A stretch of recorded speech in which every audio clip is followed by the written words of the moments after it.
көп кабаттуу үйүбүздө жашоочулары өзүбүздүн инициативабыз менен, күчүбүз менен ушул лотокторду койдук. Себеби лоток койгонубуздун себеби жаан-чачын болгондо эле жогору жактан суу келип, могул жердерибиз көлчүк болуп, ал көлчүктөн кандайдыр бир тешикте уже подвалга суу түшө баштады.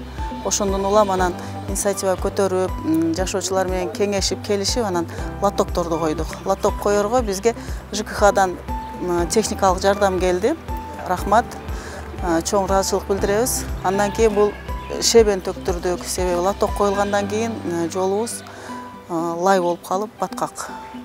Жамгыр жааганда подъездерибиз лайлашып аткандан дагы кеңешип, элибиз менен шебенди төктүрдүк.